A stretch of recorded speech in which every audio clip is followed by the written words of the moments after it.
Welcome everyone sa first episode ng Dog Sport PH. Ako ang inyong host, Vince Breon. Dito pag-uusapan natin ng about dog sport, dog training, mga chismis. Chismisan.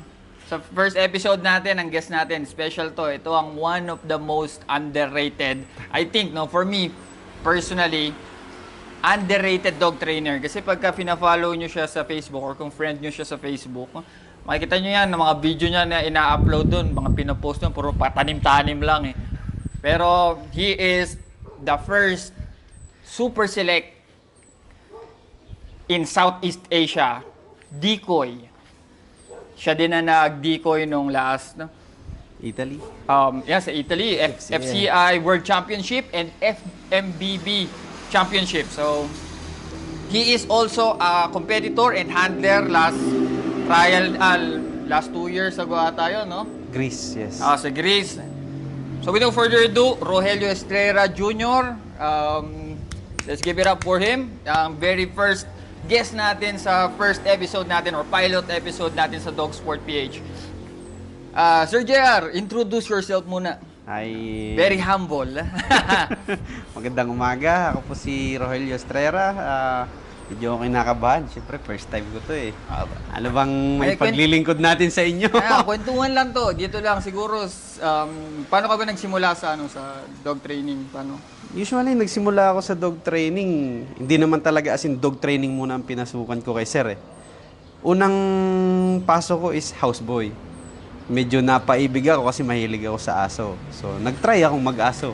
Hanggang sa sinabi ni sir, tuloy-tuloy ka na kasi maganda naman galaw mo. Marunong ka sa aso, marunong ka mag-alaga. Sige, continue mo. Kasi sayang naman, may mapupuntahan yung ginagawa ko sa pag-aaso. Yun lang. Yun yung part na nag-umpisa ako sa pag-aaso. Houseboy muna ako sa kanya, and then sinasama ako sa training, and then ginawa niya akong trainer. Mga ilang taong ka nung nagsimula kang Nagsimula akong mag-umpisa sa aso is 17 years old. 17? Up to now, 33 na ako. Ano yung una mong training nung nagsimula ka ng... First muna, wala pa akong hinawakang aso. Ang umpisa ko is dikoy-dikoy muna. Nagdidikoy ako sa kanya, nagdidikoy ako sa every training. Didikoy muna kami. Tapos hanggang sa binigyan niya ako ng break, after 1 year, binigyan niya ako ng isang aso, Belgian Malinois. Ayun, ang pangalan ng aso na yun, matatandaan ko, Barak. Barak or Marak. Yun yung unang-una. Alam ko natatandaan mo, bakit hindi? Marak or basta Barak. Barack Obama. Barack Obama. Parang kinuha niya doon sa tone na ganon. Barak. Tapos yun yung tinuruan ko, basic obedience muna. Yun lang muna yung tinitrain ko na nag-umpisa ko. Yun yung unang-una talaga. Ayos, no? Pero sabi mo, nagdidikoy ka na din noon, nung mga panahon na yun. Kailangan ka naman nag-start mag-train no, sa monitoring. Usually, nung nagdidikoy-dikoy ako, meron si Sir Aso na si Barry. Kung familiar sa inyo si Barry, German Shepherd. No? Yes, level 3 dog yun. Yun yung time na sabi ni Sir, sige, handle mo muna. Ikaw na muna mag-handle isang trial.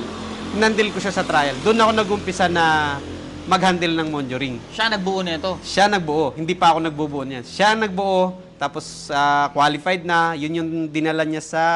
World na? World. Nakapag-world na siya noon? Nakapag-world na si Sir noon. Kumbaga wala. Sabi ni Boss Eugene, wala ka nang masisira dito. Yes. Yan na. Yun yung unang-unang start ko ng handling ng monitoring. Tapos nabigyan ako ng break nung nakalipat kami dito. Sa Mataas na kahoy na. Mataas na kahoy. Ang unang nagbigay sa akin ng training nun, si Ninong Sani, Matias. Binigyan niya ako si Bravo. Bravo ang unang hinandil ko. Bravo MR3 na kay Zed. Yes. No, Cedric. Ikaw pala nagbuo nun. Yes, ako nagbuo nun. Putang ina. Pati si Pia na napunta ng Isabela, si Pia. Ako din ang nagbuo nun. Level 2 lang yun kasi nung naipasa na, kinuha na nung may-ari. So, hindi ko na naikampi ng level 3. Niretire yan na maaga. Yes. Usually, gano'n naman yung iba. Ano ba, female ba yun? Female, and yun yung unang female na hinandil ko. Yun ang nakikita kong nagiging problem ng karamihan ng female, no? Katulad nung isang kaibigan natin, si Pau, yung aso niya, si Luna. So, hati ngayon, breeding, ibibreed ba o... So hindi siya hindi siya nakakapag-focus ngayon ng maayos. Kasi pagka hindi pumasa, breed ko na lang kaya. Oo. So, yun ang mga dilema ng mga female. Yes. Kaya, nag-iisip din ako kasi sabi ko, bakit kaya karamihan ng mga naglalaro, nagko-compete, yung mga seryoso, bakit they prefer male? Mas malakas ba? Mas maangas ba? Hindi rin eh. Naman no? Hindi rin. Kasi, remember, si Sir Eugene, alam mo na, si Kilda. Babae yun. Nagko-compete siya, binibreed niya. So, depende na lang sa focus mo kung saan ka talagang nag-focus. Si Sir kasi, pinocus niya muna si Kilda na ilaro. Ilaro niya muna hanggang sa maipasa niya. Nung naipasa niya, tsaka siya nag-isip na i-breed. Hanggang 3. Hanggang 3. Hanggang 3, no? Hanggang 3. Ano ang... Siyempre, ilang years ka na nagtitry ng Monjoring? 15, almost 15, 30, 16, gano'n. 15, no? So, nung compare nung una ka nagsisimula, sa observation mo lang, wala naman tama kung maling sagot. Sa observation mo lang, nung nagsisimula ka mag-train ng Monjoring, at saka ino-observe mo sa community ng Monjoring, compare sa ngayon, ano yung nakikita mong malaking pinagbago ng ano? Kasi ako naabutan ko yung ngayon na eh. Kumbaga, sinasabi nila, ang gagaling nyo na mag-train ngayon. Kasi nung araw, ganito, ganyan. Pero personally, wala ako idea kung anong ibig sabihin nila nung araw. Ganito kasi yan. Nung unang araw, nung nag-uumpisa ako, naabutan ko yung na nagpapalakasan sila ng aso. Mapatumba mo lang, hindi ko yung masaya na sila. Oo, tunay. Hindi ako nagbibiro. Marami akong matatandang mag-aasong nakikilala hanggang ngayon. Ganun pa rin ang ano. Yun yung konsepto dati. May pustahan pa yan. O pag tumumba ka, pustahan tayo. Tutumba ka. Ganun sila. Ngayon hindi na. Kasi nag-i-evolve yung dog sport eh. Hindi pwede yung malakas ka lang, wala naman out. Basta sa sport. Oo. Maganda na yung combination. Malakas ka na, nag-out ka pa. Yun yung kaibahan ngayon. Kasi nag-evolve na rin yung mga training compare dati. Kasi dati nga, malakas lang aso mo, okay ka na, masaya ka na eh. Yun lang ang pinaka. Yes, yun lang yung pinaka. Tsaka mas nag-involve ng training ngayon compare dati talaga. Kasi dati, may OB ka na, okay na yun. Ngayon hindi, focus ka eh. Yung ibig sabihin eh, kailangan ma-meet ko tong target na to. Meron ng kumbagang criteria, no? May criteria niya. Dati wala eh. Pero isa sa na-observe ko na naging pinakamalaking jump. Kasi anabutan ko yun, later part na eh.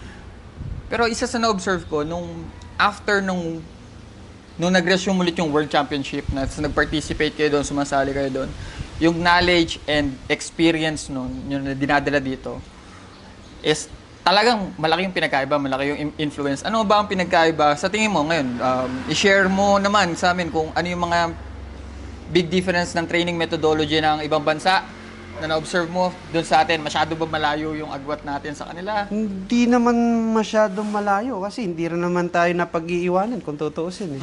Ang difference lang naman natin, minsan eh, alam mo na, nag-i-import tayo ng medyo trained na. Yun yung kaibahan lang. Pero sa training naman, hindi naman nagkakalayo eh. Kasi nung sinama ko ni Boss AD sa Austria, ang kaibahan lang sa kanila, kakaunti aso. Tapos sa atin naman, pag tanghalin tapat, hindi tayo pwede mag-training. Yun nga. Sa kanila, kahit tanghalin tapat, pwede sila mag-training eh. Okay, nagulat nga ako no, isang beses, meron sa Canada to, no? Meron isang trainer na sabi sa akin na yung hingal ng aso ko, kasi parang ano na eh, hapon na. Yes. Sabi niya, yung hingal ng aso mo, bakit ganyan? Baka may problema. Kasi yung sa amin, humihingal lang ng ganyan pag nagte-training kami ng tanghali. Yes. So tinanong ko, ano bang temperature sa inyo pagka tanghali? Sobra. Mainit sa akin. Yun yung difference lang naman. Kaya kahit doon, umaga, tanghali, hapon, pwede ka mag-training. Pukpukin. Tsaka sa kanila, kagaya sa atin, mga trainer tayo. Ako, trainer ako. Ang hawak kong aso medyo madami. Sa kanila, sa isa lang. So, kaya mong buuhin sa loob ng isang linggo. Yun ang pinamalaking difference. Yes. Ng, At saka na, nila, yung iba naman doon, hindi talaga sila as in pumipili ng, alam mo na, yung sasabihin na tsatsagain nila from the beginning na mahina na, tapos tsatsagain papalakasin. Yun yung nakikita ko lang naman. Bubuo sila pag nakita nilang may potential talaga yung aso sa sports. Di, tulad natin kasi, ito ang pinagkakabuhayan natin. Wala tayong magagawa eh. Hindi, wala namang problema yun. Oo. Yun nga lang yun yung nakita ko Yun lang. yung advantage Yun nila. advantage nila. Kahit si Boss Eugene, sinasabi niya nga yan lagi na malaking pinagkaiba ng trainer natin dito sa mga trainer doon. Yes. Usually focus sila sa isa, Sa dalawa. isa lang, Marami isa na lang. yung 3 aso. Yes. Unlike sa atin, very normal na trainer ka, you handle 5 to 10 dogs. Ako hindi ako nag-ano ngayon. Sa ngayon, hindi na ako nag-handle ng 10 dogs. Mababa na ako. 7, 5, 6 lang ako. Hanggang Wow. doon ako. Kasi sa isang aso pa lang, medyo sira na ulo mo eh. Oo, totoo. Pag nadagdagan ka pa ng, halimbawa, merong aso na matalino, merong asong tanga, merong asong bobo, merong asong walang drive. So, Oh. yung utak mo, pagod ka na. Usually, ano ba, magtatrack ka pa kung ano yung pinutulan nitong isa. Yan. Ano yung kasunod. Oh. One thing nga na na-observe ko sa atin, na-observe ko sa'yo kasi pagka nagte-training tayo, usually nag-observe din ako sa, hindi lang yung basta yung aso ko Ay, inintindi hindi. ko. Kailangan pati training. Ino-observe ko yung, ikaw, specifically, ino-observe ko kita, kunyari, meron nag-session, kunyari, si ganito, nag-session, dala yung aso. Ngayon, 1 buwan siya or 2 buwan siyang mawawala. Pagbalik niya ulit, natatandaan mo kung saan kayo, medyo, Nagsimula. may naaalala mo kung saan eh. Nagtatanong ka lang kung ano yung ginawa, pero alam mo kung saan yung pinagtapusan eh. Ayun, Kasi hindi pa ba importante nasisira yun. ang ulo mo? Hindi, pero sa akin kasi, magandang pag-aralan ang pagte-training ng aso. Yung sinabi mo nga, sabi mo na natatandaan ko. Kasi, tatanungin muna ang may-ari, Sir, may gumalaw ba nito? Oo. Halimbawa, ano bang huling ginawa nyo before na nagpunta kayo dito? Pag merong nagawa at na-test ko na meron, ibig sabihin, alam ko na kaagad. Meron ka ng... Meron na ako. Para lang malaman ko kung saan ako magtatapos at saan ako magsisimula. Kasi kung may nangyari, tapos dinala mo sa akin, ginalaw ko, lalong lumala. So maganda yung may pinagtapusan, ito nangyari dyan, ganito, ganito. O sabi ko, sige, adjustin natin. Ganun lang yun. So, yan, nabanggit mo, tungkol dun sa nagalaw ba na ano. Kasi alam ko sa'yo, nagko-coach ka din ng handler, eh, no? Bukod sa pagtitrain ng aso, yung handler na nagko-compete, yung iba minsan binubuo mo, pero alam ko nagko-coach ka nung mismong may-ari. Yes. Siguro isa, si Maximus last, no? Ang pinaka-recent ngayon. Yes. Si Max. No? Ano sa tingin mo yung pinaka-challenging? Hindi naman si Kyle, kasi I know Kyle is a very good Yeah, student. magaling si eh. Kyle. Pero yung iba, siguro, no? Ano ang pinaka-challenging sa'yo sa coaching? Kasi yan ang pinaka-challenge ko hanggang ngayon eh. Sa totoo lang, handler ang pinakamahirap turuan eh. Talaga. Para sa akin. Mhm. Kasi nga, nagawa mo na yung part mo eh. Naturuan mo na yung aso. Tapos, sasabihin mo sa handler na ganito, gawin mo to ganito. Minsan hindi niya nasusunod. Mhm. So, iba yung handling niya, iba yung handling ko. So, pag tinuruan ko yung aso, madali lang. Yung handler ang kailangan mong turuan before yung aso. Paano mo na, ano yung mga strategy or technique mo sa pag-coach? Sa Usually, para sa akin, wala eh. Kasi nasa handler din talaga. Pag tinuruan ka, kailangan makinig ka lang eh. sapukin mo na lang. Tigas ng ulo mo, paulit-ulit na lang tayo dyan ah. Ganun lang ang ginagawa ko dyan. Mas uunahin muna yung handler before yung aso. Kasi usually, alam mo, isa pang technique na yung ganong style, hindi ako tumatanggap ng aso na hanggat hindi naalagaan ng may-ari. Ay, hindi hinawakan mismo. Yes. Kasi, ito bibigyan mo ko ng aso. Papatraining ka, 2 months. Tapos, after ko na training, itatransfer ko sa mismong owner. Paano ko itatransfer ng mabilisan kung yung owner ay hindi kilala ng aso? Tsaka ayaw nga malawayan yung kamay ko eh. Ayoko, ew. Yun. Ew. yun yung mga part na mahirap i-transfer sa may-ari. Yung hindi makikinig yung aso, yung alam mo na. Yung walang alam sa mismong pag-aaso eh, basically. Kahit walang alam, basta naalagaan lang ng konti. Kahit hindi mo kahit hindi mo sukle, kahit hindi mo paliguan. kahit walang training. Basta lang makilala ka. Banded. Banded lang sa may-ari. Kasi kagaya si Maximus. Si Oo. Maximus hindi ako alam mo 3 months lang nakaikal na 'yon. Oo. Hindi ko na kinuha 'yon.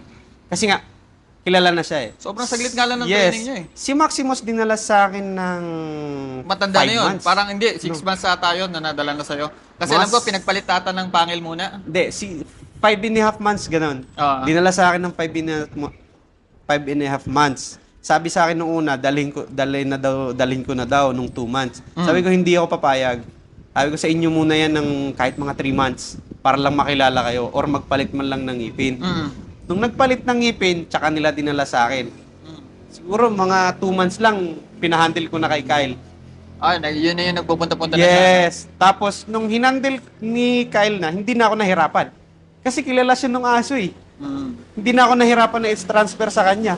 Kahit nasa tabi ako, na ako trainer, ako nagpapakain, hindi ako nilalapitan eh. Hindi ba ako sa experience ko, no?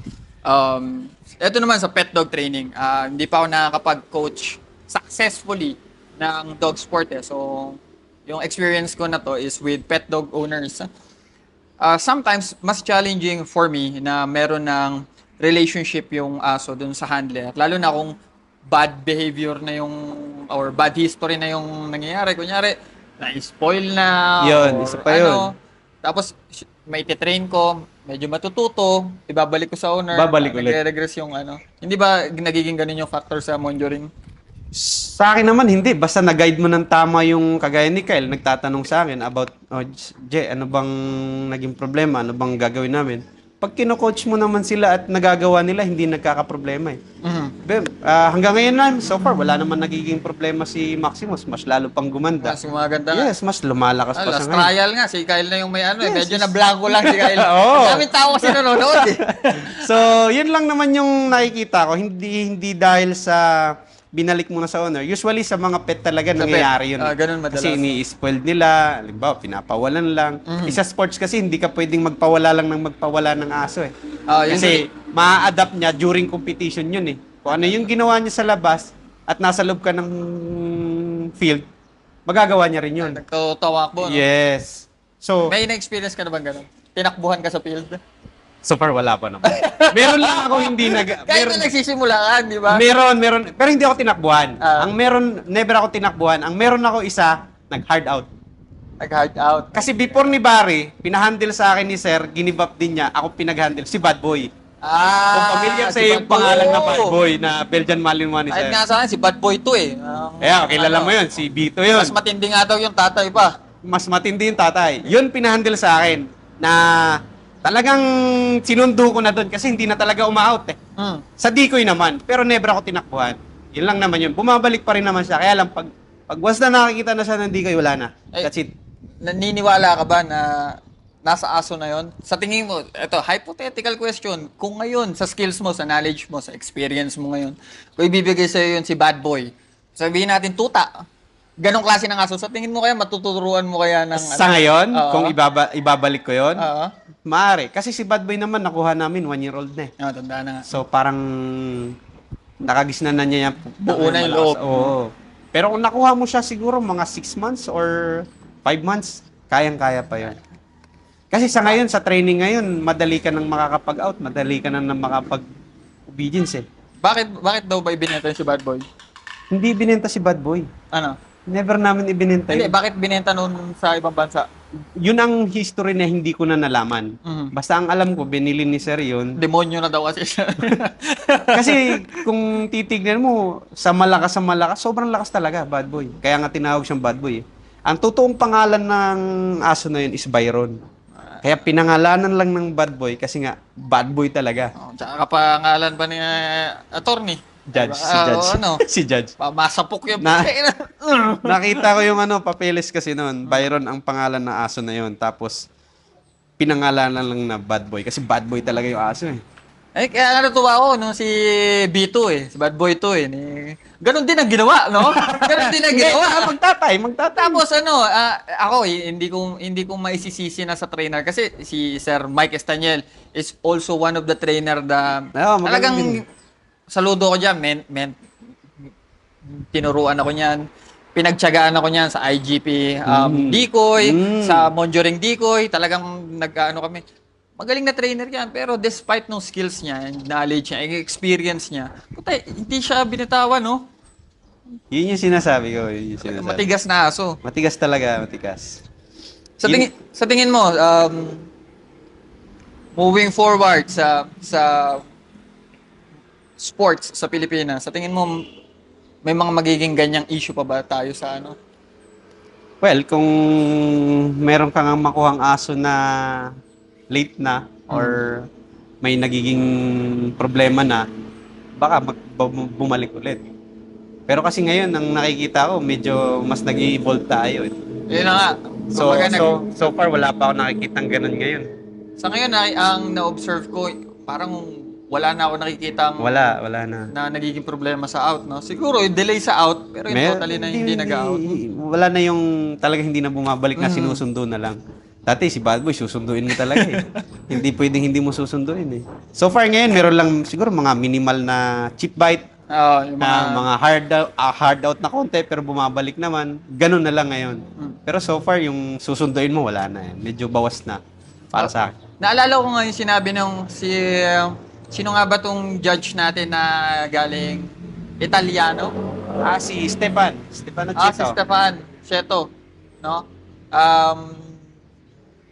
Concerned siya dun sa mga late or delay na out. Now, based dun sa impression ko, hindi naman kasi siya fluent sa English, pero based dun sa Sinasabi niya. impression ko dun sa sinasabi niya, parang medyo concerning siya dun sa Mga delay chip na. bite, delay ng out. Hindi na ba nangyayari yun dun sa Sa world? Oo. Meron din. Meron nga minsan na-disqualify eh. Meron pa. Nangyayari yun. Pero hindi yun ibig sabihin perfect talaga nasa world. Mhm. May laging hard out. Minsan nga may nakakadalawang recall pa bago bumalik. Nangyayari pa rin yun. Pero probably madami nang mas mabilis mag-out. Ano sa tingin mo ang mga kailangan pang gawin sa dog sport? Kasi I think yung dog sport natin from the time, kailan ba nag-start ang Philippine Monjo Ring? Ang natatandaan ko, nag-start ata yan eh. Ang Monjo Ring, hindi ko matandaan kung kailan parang. Kasi ang alam ko, nag-start si Sir, binuo ni Sir is 1994 eh. Yun, simula. Nagsimula. Hindi ko lang alam matandaan kung kailan nagsimula ang Monjo Ring. Kasi ang unang pinayo ni Sir is, I think, French Ring eh. French Ring, ang una niya sinubukan French Ring. pasok. Tapos yung sumunod na, ito na, Monjo Ring. Ano sa tingin mo ang kailangan gawin natin para mas lumakas or mas makilala pa yung dog sport? In general na, hindi na lang Monjo Ring sa Pilipinas. No? Sa Pilipinas, well, kasi ang club lang naman kasi sa Pilipinas, konti lang eh. Oo. Siguro, magkakaroon ng... Kasi ang pinakamahirap lang naman sa sport na Monjo Ring is, number one, decoy eh. Decoy. Di ba? Kung wala kang decoy, hindi ka makapag-sport ng maayos. Hindi lang basta decoy. Dapat yung at least knowledgeable, no? Yes. Training decoy. Training decoy. Basta, yun ang number one, decoy. Pangalawa? Pangalawa, handler. In general, kaya mong magbuo ng isang aso. Sige, sabihin na natin wala kang decoy. Ikaw na magturo ng decoy. Pwede, Basta alam mo. May mga nakakagawa, no? Yes. Basta alam mo kung paano. Halimbawa, handler ka, tapos nagdidigoy ka pa. Pagsabayin mo na lang yung pag-handle at pagtuturo sa decoy kung paano magpakagat. Kasi pwede namang palitan eh. Halimbawa, hindi ka pa marunong mag-decoy. O sige, ikaw muna mag-handle, ganito lang muna gawin mo. Ako muna mag-decoy. Tapos papanoorin mo lang yung ginagawa ko. Nakita ko, ginagawa mo. So, Ginagawa ko yun. Minsan pag mainit ang ulo ko sa mga decoy ko, pinaguhubad ko. Ako muna. Kasi nga, mahirap yung magkamali eh. Kasi sa isang beses lang na magkamali, aatras ka na naman ng panibago, mahaba-habang workout na naman. Ganun ang nangyayari. Kaya minsan, pagka sabi ko wala sa mood yung decoy or hindi na kukuha ng tama, pinapalitan ko. Nangyari nga sa akin, no, isang beses, nagte-training kami ni Rosler. Pinapakagat ko siya sa, may nagpapakagat ako na aso, siya decoy. Yes. O sige, pakatin mo. Ay, ayaw ko magat ng aso. Sabi ko, kung makagat kay Sergio to, ayusin mo kasi yung galaw mo. Gayahin mo, Sergio. Kaya ginagawa niya. Tahimik lang si Rosler, hindi sumasagot eh. Galaw. Bad trip ako. Sabi ko, hindi ganyan kasi. Bari mo yun, suit. Ako nag-suit. Galaw ako. Pagalaw ko, hindi pa rin kumagat. Hindi kasi kailangan basahin mo rin yung aso. Kasi hindi lang basta galaw-galaw yan eh. Halimbawa, merong isang aso, prey drive. Mm. So, malikot ka kasi prey drive, parang naglalaro. Meron namang iba, defense. Yung parang IGP style. Ah. Yung parang ikaw muna yung matatakot, tapos yung aso ang panalo. Ganon yung mga kailangan pag-aralan. Kasi galaw ka ng galaw, galaw-galaw. Sabi ng aso, pag ginagawa nito, hindi ka pinapansin. So, balik rin mo naman. Magiging PP style. Kapag palakasin mo lang yung loob niya na kagatin niya ako. Yun yung...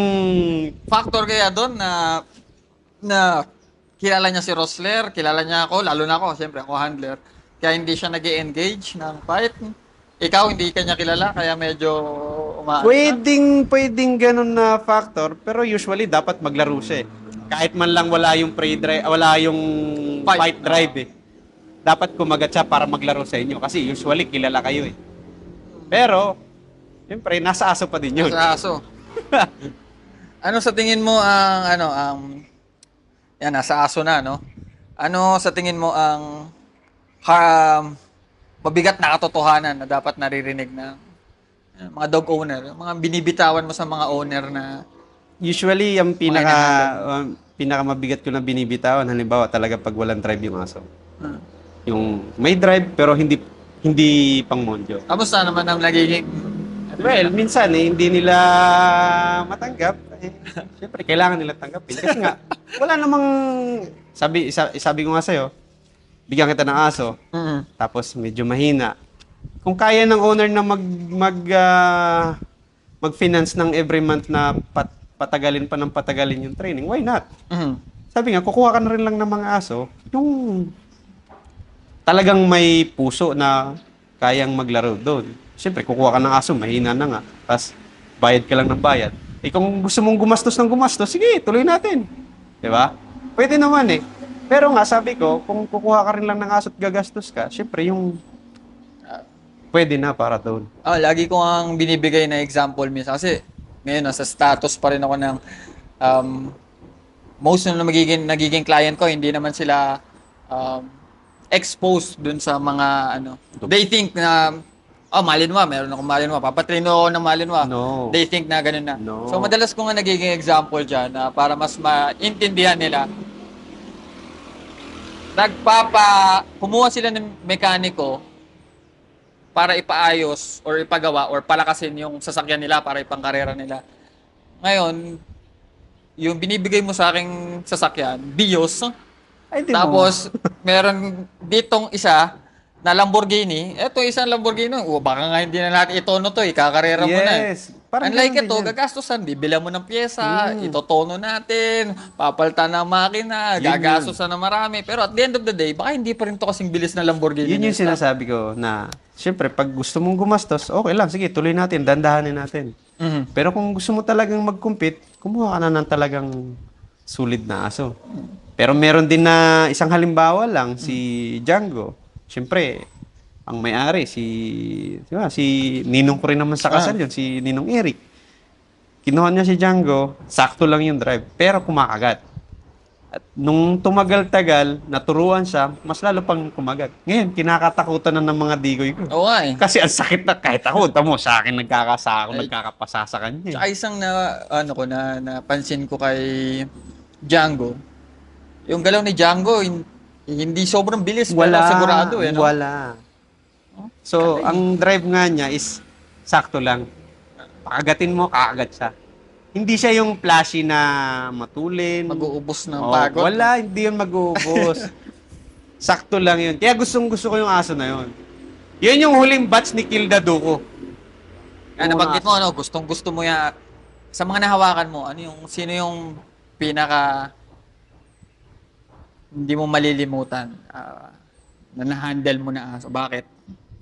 Magkapatid. Sino? Si Pia at si Bravo. Yung Yung unang-unang hinandle ko. Bakit? Bakit si Bravo? First time ko kasi nag-handle ng monitoring nun eh. Silang dalawa. Memorable sa akin yun kasi nga, naipasa ko siya ng dire-diretso. Nag-dog of the year pa yung dalawang aso. Ano ba naging niyan? Ano ba hindi ko na naabutan yan eh. Naabutan ko na sa monitoring naka-Z na eh. Ano ba ang naging history niya ni Bravo? Paano, ilang years or months mo tinrain? Ilang taon mo na i-compete? Ang binigay kasi sa akin ni Ninong Sani yan is 8 months. 8 months na old. siya. So, tinuruan ko sa akin. Siguro na ikinompete ko hanggang level 2. Mhm. Siguro mga isa tag kalahati sa akin. Oh? Maso. Nasa akin. Naipasa mo ng dos yun? Isa't kalahating taon? Oh. Nung naipasa ko na siya ng level 2, kinuha na ni Ninong Sani. Siya na yung nag-continue sa level 3. Siya yung nagpasa sa level 3. Usually, normally hindi ako. Si Ninong Sani yung nagpasa ng level 3. Siya nag-handle. Oh, matatandaan ko siguro ang score niya 313 o 303, mga ganun. Taas din, no? For first time mo na hinandle, no? Hmm. Pero si Sed, alam ko si Sed, di naman, yung masipag mag-training yan. Pero naipasa niya din yun eh. I think sa sukat, yes. Oo, sa sukat, no? Pero syempre si Bravo nun, matagal na pahinga din yun. Matagal din, yun pa, isa yung Tinago lang yun eh. Sayang din yun. Kung tutusin, isa sa pinakamalakas na aso din yun. Meron niyang anak na kay Sir JL, kung matatandaan mo, Bravo din. Si Anak Bravo niya yun. ba? Anak niya ba yun? Yes, anak ni Bravo yun. Si Press pala, kaya pala love na love ni Press eh. Yes, Bravo yun. Kita mo yung kulay niya, ganun na ganun din ang itsura ni Bravo. Parang dark. Yes. Kasi kahapon, nagpalagawa sa akin ng logo si Press JL eh. Yun, ganun na ganun ang itsura ni Bravo. Kung makikita ko yung picture at saka yung picture ngayon, same lang halos, hindi nagkakalayo. So sa mga, siguro, iklian lang natin tong podcast natin na to at this is the first episode para hindi ka naman masyadong ma-pressure, okay lang ma-tense. naman. Ano ang, sa mga bago or interested na pumasok sa dog sport or gusto mag-train, ano mga advice na may papayo mo sa kanila? Well, kung gusto talaga nilang mag-monitoring, kailangan silang pumili ng aso na para doon talaga sa sports na yon kung gusto nilang mag-sports. Hindi yung pwede na, porque nakita ka ng Belgian, yun na yun. Hindi pwede. Kailangan itest mo muna, Kaya nga meron kami sa sukat na itetest mo muna at least mga 4 to 5 times. Pag tinest namin yan at nakita namin na may potential, sige, i-accept namin yan. Pero once na wala talaga, sasabihin na namin diretso sa owner. Pero sa kanila na meron silang aso. Kasi yan ang mga medyo mahirap ngayon eh, yung talagang emotionally attached sa aso nila eh. Sabi nga ni Kuya Ner sa akin, yun yung mga per parents mindset eh. Kunyari, meron akong aso, tapos napamahal na ako sa aso ko, gusto ko i-compete. Kahit anong sabihin mo, wala Ito na lang, bibigyan kita ng isang option. Kung hindi talaga pwede sa sports na monitoring, pwede kitang i-recommend sa agility. Agility or siguro sabihin na natin flyball. Flyball, no? Yes. Pwede kitang i-recommend doon. Pero sa sports kasi kailangan mo puso eh. Tapos minsan hindi lang puso, pati utak kung nag-iisip din yung aso mo. Kasi kung hindi nag-iisip yung aso mo, puro lang patayan lang ng patayan, wala din. One thing na observe ko sa monitoring compare sa, let's say, IGP. Yes, sa IGP nag-iisip din naman, pero not to the capacity ng pag-iisip ng monitoring. Kasi sa monitoring, ibang senaryo, ibang lugar, iba yung itsura, iba yung sequence. Yes. Minsan, hindi na alam tong aso na experience ko nga one time. Sa sobrang ibang-iba yung itsura ng Field. defense of the handler scenario. Yes. Bandang dulo, hindi na alam ng aso, ano ba ginagawa natin? Nangyayari. Defense. Kailangan talaga nag-iisip. Kailangan nag-iisip yung aso mo, tapos merong puso, tapos nagagawa dapat niya lahat. Pero kung sabi ko kasi, kung yung aso hindi kaya, huwag masyado ipilit. Meron naman case na halimbawa, may drive naman yung aso. Pero sasabihin namin, sir, kaya namin ipasa ng level 1 yan. Pero wag mong i-expect na magle-level 2, level 3. Nagsiset tayo ng expectations. Yes, magsiset na kagad kami. Kasi kung sasabihin namin, hindi, kaya yan hanggang level 3. Well, paano kung hindi naiangat? So, sasabihin na kagad namin, sige, kaya yan, pang level 1. Sabi ko nga, may case nga si sir, nag-import eh. Kung matatandaan mo, si Boyd, na ang aso, NBBK yata yun. Hindi ko natanda, si Yuri lang ang naalala ko eh. Bukod kay Yuri, si Boyd, binili ni sir yun, import. Dumating, 4 months, Vince. Pagdating sa field, galing airport, kinagat kaagad yung suit. After magtiting, biglang nag-iba yung aso. Nag-down. Kahit sa swimming pool, ayaw tumalon. After teething? After teething. So may case na gano'n na malakas yung drive ng aso, minsan nawawala. Hindi namin halos ginalaw yun, ha? Si Sir lang ang gumagalaw. Alam naman si Sir. Oo, dahan-dahan. maingat na maingat yan. Maingat yun. Sobrang ingat yan. Basta Oo. sa aso niya. Nangyari gano'n. So sabi pa, pangalawa si Yuri. Mhm. Pag sa akin at sa mga decoy ni Sir, okay siya. Nung itinransfer namin ng pakagatin sa ibang decoy, takot siya. So sabi ni Sir, ba't ako magtsatsaga dyan? Alam ko, tinagaan ba ni Boss Eugene yun? 2 taon di ba? Oo, tsinagaan nga namin. Kaya lang, sabi nga namin, paano kung naiba lugar? Naiba decoy. Ginanong ka ng ibang decoy. Ginanong ka na. Yeah, pinukpok na ganyan. Pinukpukan ng ganyan.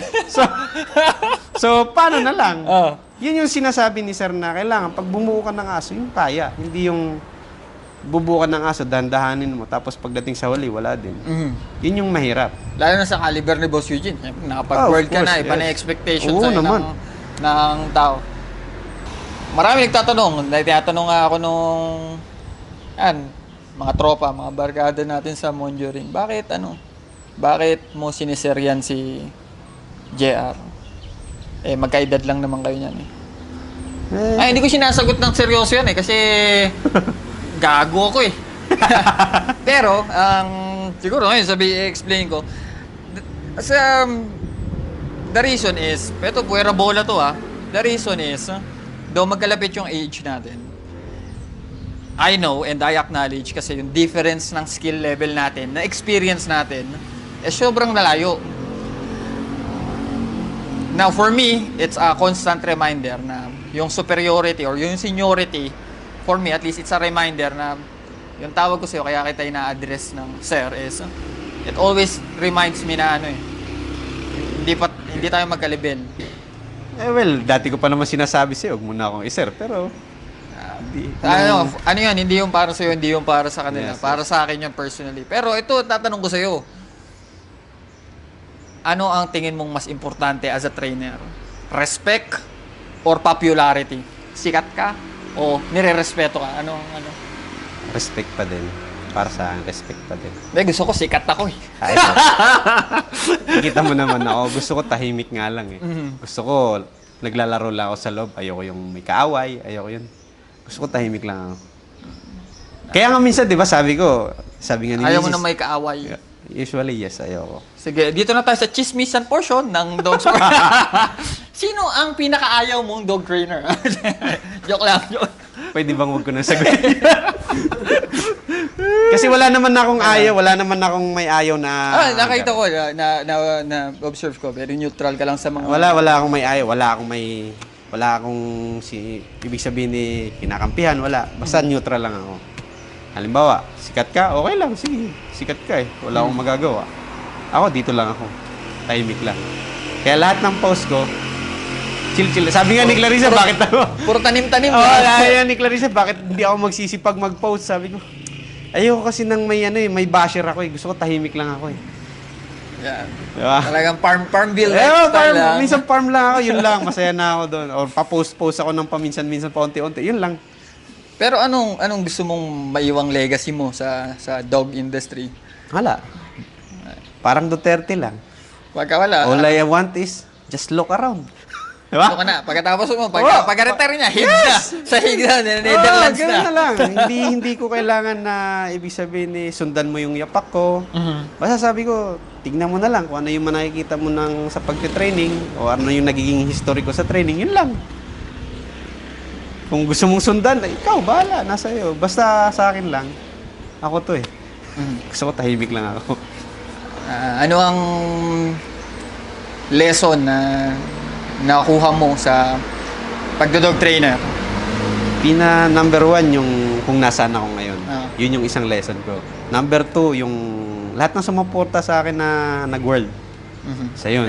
Yun yung mga number 1 nag-support. Ayan, mga kasama ko dati, si Kuya Choy, si Pabilonia, si Boss Eddie. Number 1, si Sir Eugene. Isa sa number 1 supporters ko yun na, sige, mag-world ka.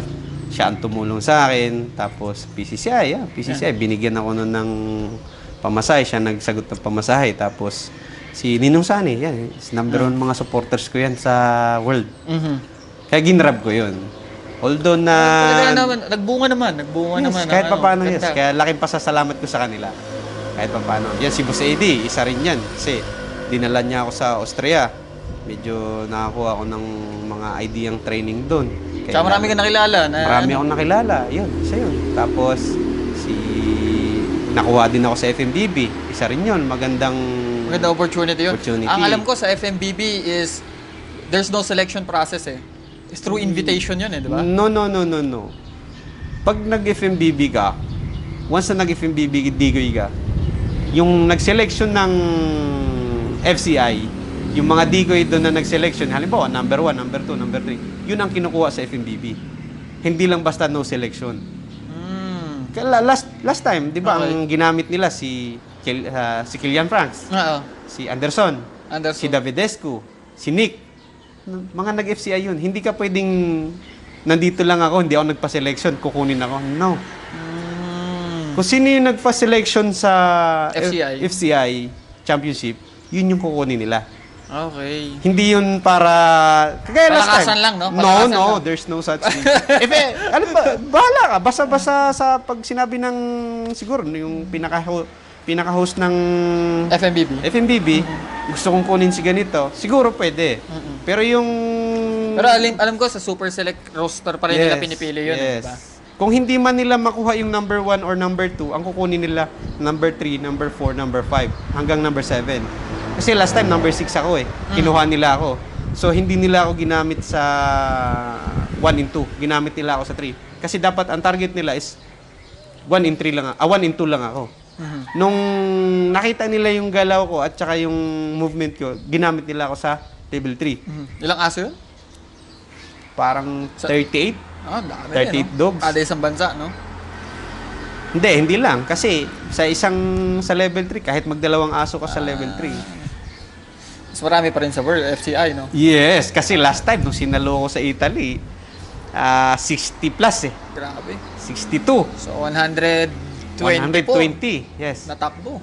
Eh, sabi nila, tumawag nga personally sa akin si Goody nung after ng trial na nabit ko nga daw yung record niya. Kasi ang record niya is 102, 104. 104 na aso, na takbo. Sabi niya, nabit ko daw yung record niya kasi mas na daw halos ano pa eh. Kasi 60 plus eh. Dami pa. Oo. 20 pa yung nadagdag. Yes, kaya sabi niya, congratulations. Sabi niya, hindi, sinabi ko rin sa kanya, hindi naman ito magagawa kung hindi din dahil sa'yo. Tinulungan mo din ako eh. Nagpunta din dito si Goody. Yes, diba? tapos pinush din niya ako na Super select. You do the super selection. I will support you. Nandun siya lagi, nakasuporta kahit nung nagpa-super selection kami. Mag-isa lang ako doon sa tabi, tinawag niya talaga ako. Oy, dito ka, huwag ka dyan. Sama ka sa grupo namin. So, hindi naman ako pwedeng makipag-usap sa kanila kasi siyempre, English yung mga yun eh. Bakit naman? Bakit naman hindi ano? Tapos, Kala ko pa naman. Espanyol pa yung mga nag-uusap-usap. Kaya minsan, ano pa rin ako, nasa tabi pa rin ako talaga. Pero marami ka ng tropa nga. Marami Ay, ka na. oo. Pero hindi nila ako kilala as JR. Rogelio. Walang nakakilala sa akin doon ng JR. Actually, Rogelio. nabanggit ka nga isang beses na ano eh. Ni Philip eh, sa podcast niya eh. Yes, always naman. Rogelio, Always nabanggit ka niya. Philip, Rogelio, always. Philippines. Always yan nababanggit. So, anything else na gusto mo sabihin bago natin tapusin ang ating episode? Well, kung It's just 40, I think 45 minutes, 40 minutes, very short. ang Pero- masasabi ko lang, kung nasan ka man ngayon, dyan ka na lang. Hindi, ang masasabi ko, kung gusto nyo talagang mag-sports, kung may aso man kayo, dalhin nyo lang sa sukat, itetest natin yan. Kasi kami, bago kami tumanggap ng aso, tinetest muna namin kung talagang pwede sa sports. Kasi hindi namin pwedeng tanggapin hanggat hindi namin natetest. Na-assess, no? Oo, at least mga 5 times na test bago namin tanggapin. Okay, once a week. Once a week or galing kung yun. kaya twice a week, why not? Oo. Kasi para mas matuloy-tuloy. Kasi kung minsan ang aso pag natutulog, naiiba din eh. Yung iba, hindi one time pwede mo na husgahan ng isang session eh, no? Yes, hindi one-time millionaire yan. Kailangan ulit-ulitin mo din. Parang hindi ka pwedeng mag-drive ng Volkswagen tapos ang kahalaban mo ay Ferrari. Medyo mahirap yun. Mahirap Pagka ganun. yun. So, kailangan unti-unti. Ako pag nag-training kasi ako is unti-unti. Hindi pwedeng isang beses lang. Yung magawa ko lang ng isang beses to, okay na ako eh. Ayoko nang ulit-ulitin. Yeah, kaya marami ang nami-mislead na mga nauuso sa social media. Papansin natin, kasi ang mga pinopost nila sa reels, mga video, usually yung mga Perfect na. from this to that, ng ilang seconds lang, naayos na. So, yung expectation ng karamihan ng dog owner, Madali lang. mabadali lang. So, Hindi. sila, nababagalan sila. O, bakit ngayon nag-session kami? Ba't di pa marunong mag-sit? In reality, hindi nila alam. Hindi Even nila yung alam. mga professional trainers, katulad mo, na ang tagal mo nang ginagawa tong trabaho, minsan isang session. Yung pagtingin lang, tinatapos mo na yung session kasi improvement na yun eh. Yes, kasi kung halimbawa, ikaw, patakbuhin kita, patakbuhin. Pag napagod ka, hindi ka ba titigil? Mm-mm. Ganun lang din ang aso. Pag napagod ang aso, wala na rin eh. So, hindi na rin pumapasok sa utak ng aso yun. Eh, sabi ko nga eh, sa Austria, okay lang. Kasi malamig. Mm-mm. Sa ibang bansa, sa Europe, okay lang. Kasi malamig eh. Dito, Po. subukan mo maghapon mag-training dito kung hindi mamatay ang aso mo. Di ba? Wala, pinagkaiba sa tao. Sa tao, ganun din eh. Very Ganun din sa similar eh. tao. Kunyari, nagtrabaho ka na. Pupukpukin pa kita. Oo, after ng work, Oo. meron pa, wala na, drain na yung... Drain na yung utak mo. So, hindi ka na pwedeng para tuloy-tuloy. Di ba? Kailangan doon step by step. Kasi nga, sabi nga namin, ang monjo namin, pag nagpa-training ka sa amin, at least 6 months. Mm. Monjo ring training. Pag basic obedience, 2 months lang yun, kaya namin tapusin yun. Pag madali basic, lang. madali lang ang basic obedience. Kahit nga 1 month, kaya na eh. Meron nga ako kilala, ano lang eh. 4 days lang, magpa-train na kayo doon. Putangin. So anyways, thank you very much, Sir JR. Yeah, thank you, Maraming salamat Thank you. at meron na tayong may share. Siguro i-upload natin to as soon as possible. And without further ado, tapusin na natin tong lintik na ito. At see you soon again next episode. Yes.